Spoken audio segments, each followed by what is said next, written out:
dia, estamos no ar com mais um XP Connection para falar aí sobre esse cenário macropolítico, sobre a pesquisa política que nós realizamos entre segunda e início da manhã de terça-feira, junto aos nossos investidores institucionais. Bom dia, Ricardo Kim. Bom dia, Celso. Bom dia, pessoal. Isso aí, muita notícia política no radar. E aí vai vir bem a calhar a questão da pesquisa. É interessante ver o que os investidores estão pensando daqui para frente, mas algumas informações na apresentação do Gustavo de hoje. Mas antes de qualquer coisa, bom dia para todo mundo. Isso aí, bom dia, Gustavo. Fala Kim, fala Celso, bom dia a todos. Pois é, a gente até estava preparando uma apresentação para falar um pouquinho mais do PIB, mas com toda a proporção dos protestos, a gente decidiu trazer uma nova pesquisa política para até comparar com a anterior e ver se ia ter alguma mudança na visão dos investidores, e realmente teve uma visão bem forte.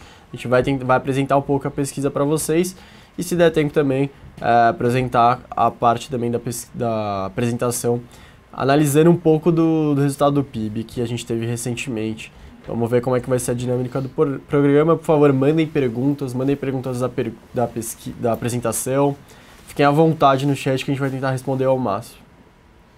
É isso aí, então vamos para não perder tempo, vamos direto. Então, primeiro eu vou mostrar a pesquisa para vocês. A gente mostrou, aqui à esquerda a gente tem a pesquisa anterior, também foi realizada em março, mas na primeira semana. E aqui após protestos, que foi realizada no início dessa semana, encerrada ontem. A primeira pergunta da pesquisa era qual a probabilidade de ocorrer um final antecipado do mandato da presidente Dilma. A gente não especificou se seria um impeachment, se seria uma cassação via TSE, uma renúncia. A gente simplesmente perguntou se você acha que existe uma possibilidade real de que ela não termine seu mandato. E a gente vê que a pesquisa anterior para a nova aumentou muito a probabilidade para os investidores. Então, se antes só 11% colocavam essa possibilidade como praticamente nula, entre 0 e 20, agora apenas 3% acreditam que essa probabilidade é muito baixa. Desculpa. Agora, a maioria dos investidores já acreditam que a possibilidade de ocorrer é superior, inclusive, a 60%. Então, a gente tem 47% dos investidores colocando entre 60% e 80% e 23% dando como praticamente certa entre 80% e 100%. A gente vê que na pesquisa anterior só 28% dos investidores colocavam essa probabilidade como superior a 60%. Então, basicamente, a lição que a gente tirou de uma pesquisa para outra é que, com todos os acontecimentos da última semana, com todos os desdobramentos da Operação Lava Jato e com a proporção dos protestos, os investidores acreditam que a probabilidade de ocorrer um final antecipado aumentou. A segunda pergunta é: se esse final antecipado ocorrer, quando ocorreria? A pesquisa anterior, os investidores colocavam com 57% que ocorreria no primeiro semestre de 2017 e depois com quase 30% no segundo semestre de 2016. Então eles acreditavam que, se fosse ocorrer, ainda seria algo bem distante, que não estaria bem próximo. Com tudo que ocorreu, a nova pesquisa mostrou que isso mudou bastante. Então só 7%, uma mudança bem grande. Se era 57%, agora só 7% acreditam que seria no primeiro semestre de 2017. Só deixando bem claro que a gente dava as possibilidades de colocarem segundo semestre de 2017, 2018, mas não foram escolhidas por ninguém, tanto na pesquisa anterior quanto na nova. E agora a gente vê que aumentou muito, os investidores acreditam que, se ocorresse, ocorreria num período bem mais próximo do que anteriormente eles acreditavam. Então 58%, a resposta majoritária, acreditam que seria no segundo semestre de 2016 e 35% no primeiro semestre de 2016. Então, a lição que a gente teve dessa segunda pergunta é que os investidores acreditam que, se ocorresse, ocorreria mais em breve do que anteriormente eles acreditavam. E por último, a gente pesquisou as consequências dessa interrupção de mandato da presidente Dilma. Então, para onde iria o Ibovespa e para onde iria o dólar. As duas aqui só são as respostas pós-protestos. Então, o que eles acreditam que iria acontecer com o índice Ibovespa? Ocorreu uma melhora, os investidores estão mais otimistas. Eles acreditam que 17% acreditam que ficaria acima de 60 mil pontos, mas a maioria deles metade dos respondentes acreditam que ficaria entre 55 e 60 mil pontos. Então avançaria bem mais comparado com o patamar atual e com o patamar que encerrou semana passada. Essa semana já está recuando bastante com todo o desdobramento do Lula como ministro. E também a gente tem uma parcela bem significativa, com 30% acreditando que ficaria entre 50 e 55 mil pontos. Mas, de qualquer forma, a gente vê que entre 50 e 60 mil, a maioria dos respondentes é a alternativa mais assinalada. E outra consequência seria no dólar, se ele se moveria. E para a maioria dos respondentes, sim. Para quase 50% iria ficar entre 3,40 e 3,60, então desvalorizaria mais comparado ao patamar atual. E para 33% ele poderia desvalorizar ainda mais, indo entre 3,20 e 3,40. A gente já comentou aqui que para o Banco Central, eles acreditam que um dólar competitivo seria de 3,50. Então ele está bem de acordo com a maioria dos investidores, né? Os investidores concordam que em torno de 3,50 seria o caminho que o dólar seguiria caso ocorresse o interrompimento do mandato da presidente Dilma. E uma parcela significativa acredita que poderia desvalorizar ainda mais, com 33% para 3,20, 3,40. Ainda a gente teve alguns respondentes colocando que poderia voltar para 3,20 e alguns acreditando que ficaria no patamar praticamente atual, entre 3,60 e 3,80. Essa primeira parte da apresentação pode voltar um pouco para nós. A gente acredita, então, que com a pesquisa prós-protestos, os investidores basicamente acreditam que a possibilidade aumentou, que se ocorresse, ocorreria mais em breve, e eles ficaram mais otimistas, tanto para o Ibovespa valorizar mais, atingir um patamar maior.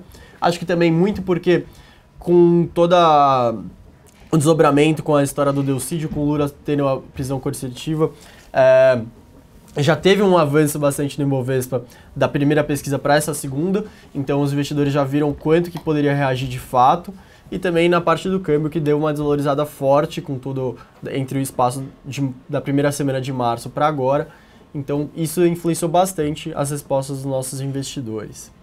Se vocês quiserem adicionar alguma coisa, alguma pergunta...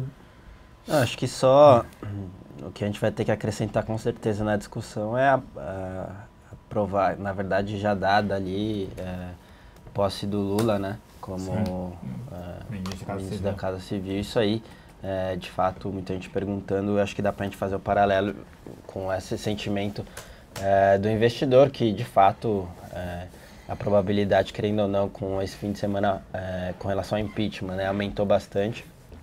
Todo mundo já refletiu isso em preço, etc. Mas agora você tem essa questão do Lula, muita gente achando que pode prejudicar um pouco o andamento do impeachment, já que ele teria um pouquinho mais de articulação política junto até o PMDB, o que na prática pode não se mostrar verdade. Muita sinalização do PMDB já desembarcando do governo, e também tem aquela questão da política expansionista, né? Então vai ter muita coisa para adicionar no cenário com essa questão do Lula indo para a Casa Civil, né? É isso aí. Então, segue, né? O mercado piora, né? Não tem muitas medidas para ele tomar, porque não tem dinheiro, né, aí sobrando. A situação é outra da época do boom das commodities e permanece ali uma situação complicada. É óbvio que o PMDB, você está perguntando, será que o PMDB vai ceder aos pedidos de apoio do Lula? O Renan está elogiando, mas parece eles sempre mantiveram uma opinião, né, policial, uma historinha de policial mau, policial bom, né? O Renan fica ali fazendo em cima do muro toda hora, vai pendendo para um lado para o outro. Temer é quem bate mais junto com o Cunha. Mas eu acho que o PMDB tem tudo para, se vier com qualquer, já ameaçaram isso, qualquer medida populista, qualquer medida mexer em reserva, matriz econômica, o PMDB desembarca do governo e vai levar outros partidos, e aí sim abre o processo. E o PMDB está esperando aí, tem pouco menos agora de 30 dias, né, para definir se permanece no governo ou não. Eu acho que eles vão pular do barco. O que você acha? A gente já teve o PMDB. O PMDB é um partido um pouco diferente dos outros, com praticamente cada estado tem o seu PMDB. Eles se juntam, mas de qualquer forma eles conseguem em cada estado o PMDB ser individual para tomar posição individual, mesmo com a orientação nacional. Então a gente já teve o PMDB de Santa Catarina rompendo, a gente já está tendo o PMDB do Rio Grande do Sul anunciando que provavelmente na segunda-feira já vai anunciar também que vai pedir para todos os integrantes que têm algum cargo no governo para pedir para sair do governo, né, para resignar. E provavelmente isso vai acontecer mais ao longo desse mês, até o final de abril. A gente deve ter pelo menos 8 estados, PMDBs de vários estados, resignando de cargos do governo e saindo do barco, literalmente. Esse é o ponto. Então acho que o Lula não vai ter aquele apoio, aquele tapete vermelho que ele talvez tenha imaginado, de chegar lá em Brasília e falar: agora eu sou ministro, agora mudou tudo. Então o PMDB na mesma hora muda toda a posição e apoia tudo que ele falar.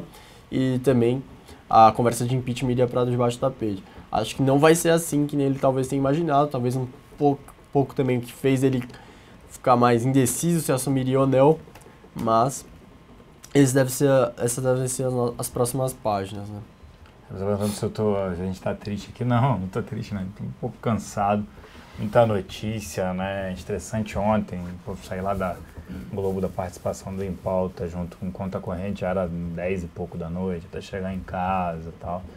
Mas isso, hoje tinha uma palestra hoje cedo aqui, hoje tem uma outra gravação também agora à tarde, só isso, zero triste com isso, né? A crise gera oportunidades, falei hoje na palestra, né? Quem tem menos dinheiro, a população de mais baixa renda, é que sofre com a inflação. Quem tem algum dinheiro para investir é que acaba aí podendo dobrar seu patrimônio em 4 anos, coisas que a gente não enxergaria em 2013, por exemplo, onde os juros real eram extremamente baixos. Aqui não, a gente segue batendo recorde de abertura de contas mensais, recorde de custódia, então nem um pouco. O cenário da crise gera essas oportunidades aí positivas para a gente, para a XP, para os investidores que obviamente tem algum dinheiro para investir. Sotero aqui perguntando quando é que eu vou virar titular do Conta Corrente. Não, sou só convidado, senhores. Obrigado aí. Senator é uma boa opção nesse cenário. A gente prefere, Warren, outras opções de investimentos com melhor risco, retorno.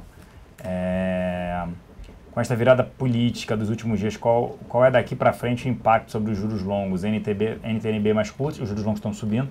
NTB mais curtos, eu prefiro as mais curtas do que as mais longas, até que você não sabe. Prefiro 19, ali poucos anos para frente, menos de 10 anos do que as mais longas. Em função do Lula no governo, valeria a pena virar a mão agora e começar a apostar em fibra, Embraer, Suzano, Ricardo? Acho que agora ainda não é o momento, acho que essa pergunta vale para o dólar, né, também. Realmente, se a gente for avaliar as probabilidades depois do fim de semana com relação a presidente não terminar o mandato aumentaram. Esse é o fato. Agora, essa questão do Lula, talvez eles consigam algum respiro mínimo ali, mas como todo mundo aqui já falou, talvez não seja isso que vai impedir ali, porque depois do protesto o PMDB viu que talvez não seja uma boa para eles se aliarem a um governo que pode estar prestes a cair, etc. O Cunha vai acelerar a questão do impeachment agora. Então, e toda essas medidas expansionistas na parte da economia também pode agravar a crise e isso aí de novo aumentar a probabilidade de impeachment. Então, acho que ainda é esse cenário e nesse sentido você apostar tudo em dólar, exportação, ali talvez não é o caso. O que a gente tem feito é ter um beta grande com relação a esse call político, mas com uma proteção ali um pouco mais longa. Você pega um rally de impeachment também, caso o impeachment se esfrie, que a gente acha que a probabilidade é mais baixa por enquanto, mesmo assim você estaria protegido. Então é um pouco disso que a gente está olhando, não mudou tanto assim o cenário. Não sei, para a apresentação, né? Pode ser, como só falar que o que vocês acham do Renan Calheiros nessa história? Ele fica com o Lula para salvar ou tenta salvar o filho dele? Aquilo que eu falei, o Renan vai pender para o lado, agora ele está defendendo o Lula. Você acha que o PMDB era a favor de controlar os gastos públicos, pularia fora se tocasse nas reservas? Acho que sim. Se mexer nas reservas, vier com matriz econômica, sai fora, não quer medida populista, até porque eles vieram com a ponte para o futuro, aquele relatório. Se fizesse 10% do que estava ali, o país já teria uma guinada. Vamos lá para a apresentação para a gente terminar aqui. Certo, isso aqui é que você acabou de falar, Celso, também uma relação que como a população nossa sofre um pouco mais com toda a crise que a gente está sofrendo. Então a gente tem um gráfico aqui do PIB per capita em dólares, toda a evolução de 98, e aqui no final em amarelo já são as projeções da LCA de 2015 para frente. Essa linha tracejada mostra que a gente provavelmente só vai atingir novamente o patamar que a gente tinha em 2008, 2009, lá para 2019, então são 10 anos para a gente, quer dizer, a gente está tendo uma queda tão forte, a gente só vai voltar lá para 2019 para depois voltar a uma trajetória, esperamos que aí sim, de fato, sustentável para o longo prazo. Mas de qualquer forma, o que a gente mostra aqui é como a gente está tendo uma deterioração bem grande, não só de toda a atividade, e como a população como um todo sofre, né? A gente sempre vê várias discussões, porque a Argentina estava em crise, o Chile teve recessão, mas aqui no nosso caso é um pouco pior, porque a gente tem um PIB per capita bem menor que o deles, e aí a população mais pobre sofre bem mais do que a deles, que tem uma desigualdade bem menor que a nossa. Em seguida, a gente também quer mostrar aqui para vocês um dos principais pontos que aí sim podem impactar muito para o longo prazo, que é como a gente pode ter perdido principalmente o PIB potencial, ou seja, como a gente não está passando mais, a gente já passou do ponto da recessão, a gente já está chegando no ponto da depressão, então aquele ponto que as pessoas, as indústrias, as empresas já param de postergar, de dar layoffs, de dar desemprego, de segurar as pontas e começam realmente a cogitar encerrar as portas, fechar a indústria, fechar a fábrica, fechar a empresa. E aí, para recuperar para lá para frente, a gente perde esse potencial de crescimento, que simplesmente a empresa estava, a fábrica operando com 50%, fazendo 1/3 do que faria normalmente. Ela fechada já fica mais difícil de recuperar, fica mais lento, então a economia para voltar aos trilhos fica cada vez mais complicado. Aqui a gente tem um gráfico de produção industrial e a gente tem emergentes, essa linha preta, a gente tem o mundo, a linha cinza, e a gente tem o Brasil, a linha amarelo. Obviamente a gente deveria estar próximo, tudo bem que a gente não precisa estar exatamente igual aos emergentes, mas a gente deveria estar próximos aos emergentes, avançando a produção industrial como eles, e não próximo ao mundo. A gente está inclusive agora recentemente pior do que a média mundial, a gente está sofrendo bem mais com a crise, a nossa crise está impactando bem mais a nossa indústria, e mostra bastante a deterioração recente, infelizmente, o quanto a gente está ficando para trás, algo que não vai ser recuperado, a gente está perdendo, a gente está encolhendo o nosso PIB potencial. Penúltimo slide aqui da nossa apresentação antes de voltar para as perguntas. Não sei se todo mundo está com isso bem fresco na memória, mas uma das principais discussões entre a Aécio, Marina, Dilma nas eleições foi simplesmente que o próximo governo deles, o governo iniciado em 2015, seria o motor da economia futuro, seria o investimento como porcentagem do PIB, que tinha um nível baixo comparado aos emergentes, está em torno de 25% para cima. A gente está aqui em 2014, na época das eleições, a gente estava em torno de 21%, descendo para 20%. E estava bem abaixo do que era esperado para um país como o nosso, e era discutido bastante entre os principais candidatos como o principal futuro motor de crescimento da nossa economia brasileira. Mas o que a gente viu nos últimos resultados do PIB foi que a gente atingiu o 10º trimestre seguido de contração, do que é enxergado como o futuro, como uma das principais salvações para a economia para voltar, aí sim, o Brasil a se destacar no cenário internacional. Isso também está bem ligado com, além de tudo que está acontecendo, com as expectativas que não conseguem melhorar. A gente está com a Operação Lava Jato, de um jeito ou de outro, ajuda a paralisar um pouco, dá uma sensação de paralisia política e econômica no país, e a gente não consegue ver, por enquanto, isso se revertendo. A gente, inclusive, está se distanciando cada vez mais do que era o ideal, que era a gente estar caminhando para 25%, caminhando para 26% do PIB como investimento. A gente está chegando a 16%, esse último dado, se eu não me engano, é 16,91% do PIB, e sem melhorar as expectativas, sem que o investidor ele consiga olhar para o longo prazo e ver que a situação vai, pelo menos, estabilizar, vai melhorar, a gente não tem nenhuma chance de reverter essa situação. E por último aqui, um gráfico bem interessante, talvez não muito conhecido, mas é o histórico das nossas recessões do Brasil. É bem interessante para a gente ver pelo menos o que a gente pode esperar para essa recessão. Essa é a linha azul aqui, clara, é a recessão que a gente está atualmente, calculada como iniciada no primeiro trimestre de 2014. A gente está aqui então no quarto trimestre de 2015, nesse ponto. A gente tem a média das recessões, de todas as recessões aqui em cinza claro, e a gente tem a média das piores recessões aqui em vermelho. Eu estou apontando para ela justamente porque está sendo apontada a nossa recessão atual como uma das piores do que a gente já enfrentou. A gente tem a média das piores, considerando 81, 83, 89, 80 e 92.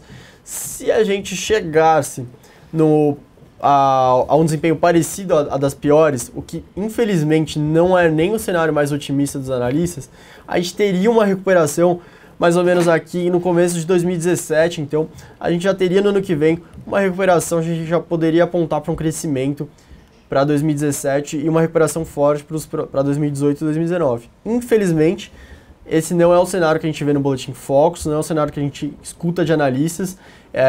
2017 não tem uma previsão de alta no Focus, inclusive estabilidade, já tem analistas falando que talvez tenha alguma recessão, ligeiramente na margem, mas tenha também.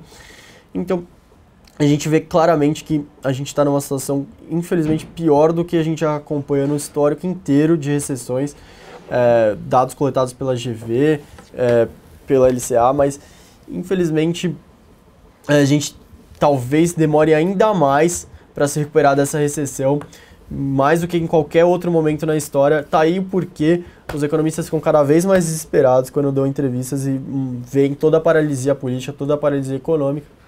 E agora pode voltar para cá. Desculpa.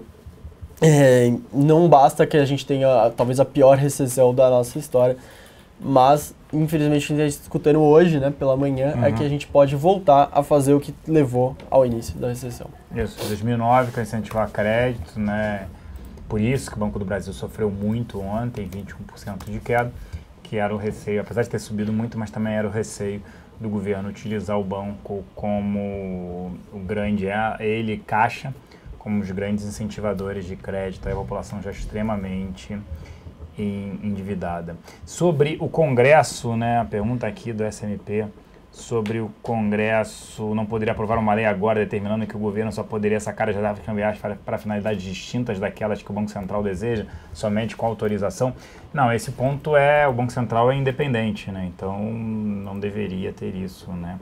E a pergunta do Demen aqui falando, poderia avaliar o cenário do dólar com a entrada do Lula como ministro, poderia bater uns 4,30, 4,50 no curto prazo, e aí eles usam parte das reservas internacionais para bater a dívida interna, isso faria o dólar cair para 4 novamente, não concordo. Acho que o dólar pode subir, só que como a bolsa também é difícil ver a bolsa voltar para 37, 40 mil pontos. Eu acho que ela ficaria nos 45, o que depois até pode acrescentar. Por que eu acho isso? Porque vai continuar pesando em expectativa de impeachment, de não completar o mandato, de desgaste do PT, do presidente, do ex-presidente Lula. Então vai permanecer, não tem dinheiro. O problema do comunismo é quando acaba o dinheiro dos outros, acabou o dinheiro. Não vivemos um boom de commodities, a arrecadação continua caindo, estamos numa recessão, não é vindo com matriz econômica. O PMDB já falou que sairia do governo se vier com matriz econômica. O dólar sobe, mas não vejo ele indo para 4,30, 4,50. E se utilizar reserva, aí sim que eu acho que poderia subir mais rapidamente. O que você acha, Kim? Acho que, assim, para o cenário de impeachment e Lava Jato, quer dizer, o Lula, como ministro da Casa Civil, não é que vai acabar a probabilidade de impeachment ou vai parar a Lava Jato. Acho que a Lava Jato já tem se intensificado de forma independente ali. E mais informações vão sair a favor do impeachment ou alguma coisa nesse sentido, porque realmente a gente acabou de ver a questão do mercadante ali ontem, então isso vai continuar, então a pressão popular vai continuar, o apoio no Congresso vai cada vez se reduzir mais, então de novo a gente ainda não acha que virou a mão agora, bolsa vai para 40 mil pontos, 35 mil pontos, a gente acha que não esse cenário não por exemplo, dólar esticando muito forte, né? Assim como ele traz o cenário 4,30, alguma coisa nesse sentido. Você pode ter num curtíssimo prazo bolsa caindo e dólar para cima por conta dessa questão de expansão na política econômica, etc. Mas ao longo dos dias a gente deve continuar vendo mais informação e PMDB cada vez mais se desvinculando do governo. O impeachment vai começar a ser, o trâmite vai começar ainda essa semana, então a gente ainda acha que tem aí um fluxo a favor, mesmo com essas informações, então não muda tanto assim o cenário não. A gente comentando aqui de que foi bloqueado, que isso, que aquilo, a gente não tem problema nenhum com crítica, a gente tem problema com falta de respeito, não tem problema nenhum criticar, mas desrespeitar na hora é bloqueado, tá? Só para falar isso. E alguns comentários, obviamente, são sempre bloqueados por falta de respeito, né? Aqui não, a gente não está brincando quando a gente está aqui. O Alexandre Celso, quando você fala que uma empresa vale 10 vezes lucro, quais os indicadores? O valor de mercado sobre lucro projetado. Seria quantos anos vai demorar para aquela empresa voltar o lucro para você? Seria basicamente isso. 8 vezes lucro, em 8 anos ela retorna aquele dinheiro que você aplicou através do lucro. Tá? Deixa eu ver aqui. Celso, se o Lula der sinais de que vai fazer o que se especulou na imprensa, valeria a pena manter posição em BVMF? BVMF tenderia a cair, sim. Tenderia a sofrer, mas é a bolsa como um todo, não só BVMF. Vai depender se o fluxo continuar constante, dada a volatilidade, está saindo muita operação estruturada, está saindo muita opção, e aí BVMF tem se mantido num patamar elevado muito por conta disso. Mas é um beta maior do que o índice quando você olha BVMF, dado, né, volume de bolsa, né? Perguntaram de dólar aqui, o S&P, se os Estados Unidos sobem juros ainda nesse primeiro semestre. Boa. Olha, se subir nesse primeiro semestre vai ter que ter uma sinalização pelo menos hoje da Yellen ou na próxima reunião, para ir subir na reunião de junho. O Fed, os diretores, os presidentes regionais do Fed, eles fazem a projeção deles e desde o começo do ano eles mantêm pelo menos uma média de que eles esperam subir de pelo menos 2 vezes juros nesse ano. Lembrando que dezembro seria uma das mais indicadas. A de setembro, que é a outra que tem a reunião da Yellen, eles sempre falam que só sobem juros quando tem discurso da Yellen depois.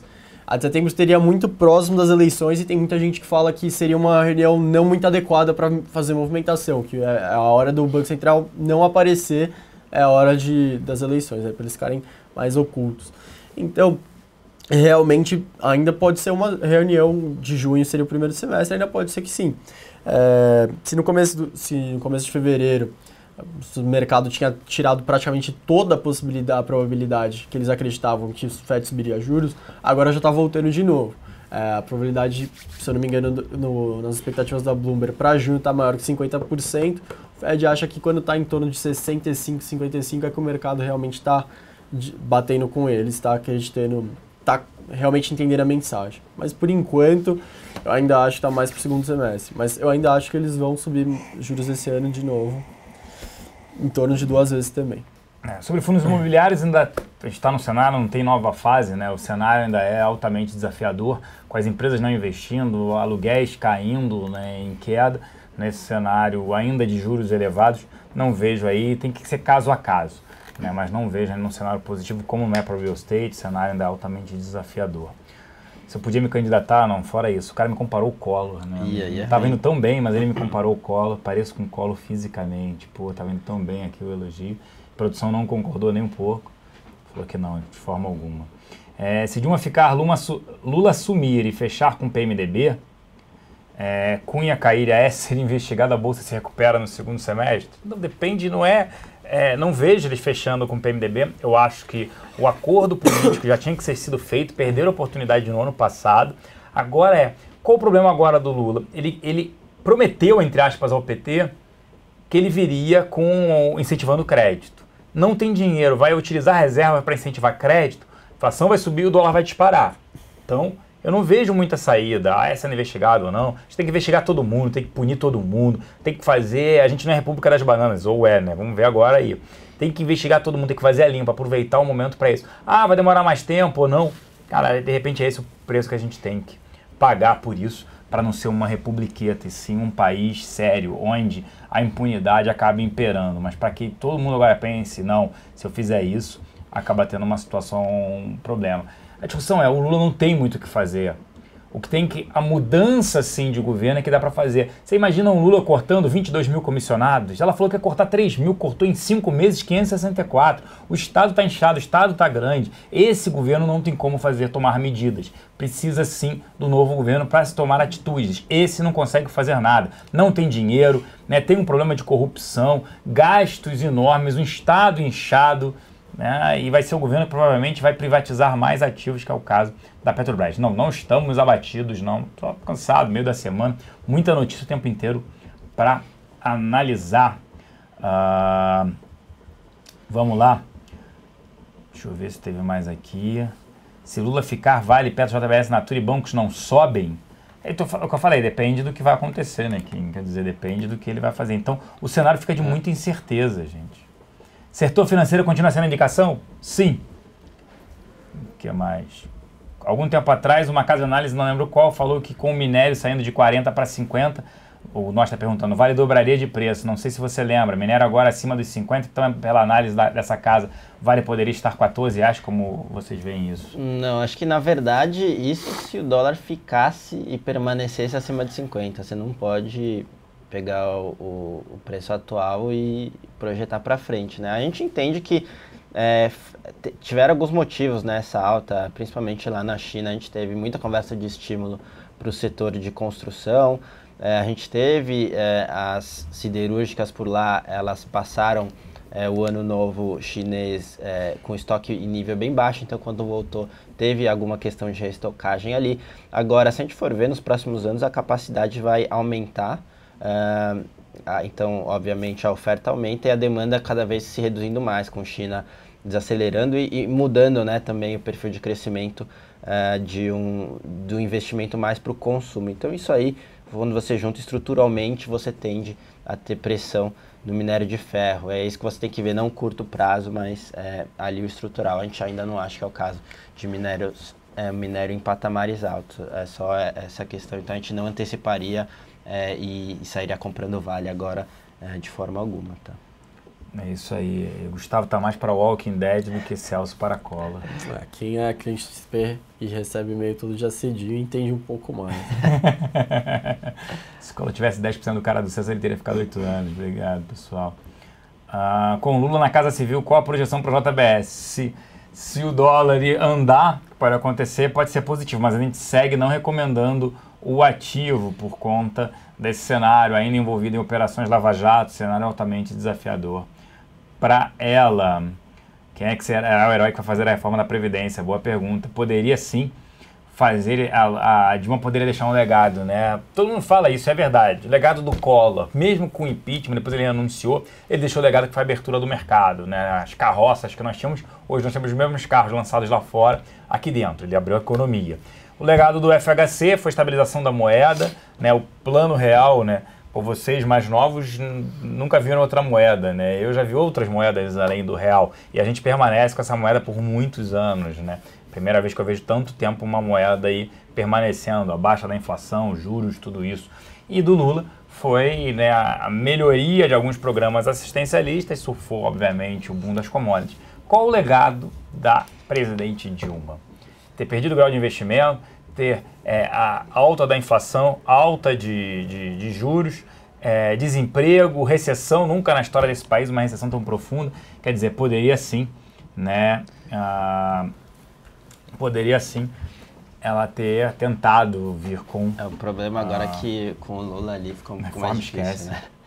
Esquece, não virá mesmo com isso. Então, ok, senhores, a gente estourou o tempo aí em 7 minutos. Tá? A gente vai encerrando o nosso XP Connection. Teve a apresentação hoje do Gustavo, toda quarta-feira a apresentação do Gustavo, e aí a gente debate também sobre outros assuntos. Mas acho que essa crise política, a Bolsa poderia ficar ali na casa dos 45. Se voltar a acelerar um processo de impeachment, até uma possível renúncia, aí obviamente ela volta para uns 50 mil pontos, mas está ainda no evento ali binário que a gente segue recomendando proteção. Segue recomendando alguns ativos, mas através de defesa e proteção na Bolsa. Já ficando por aqui, um grande abraço. Até o próximo. Valeu, pessoal. Até a próxima. Até mais, pessoal.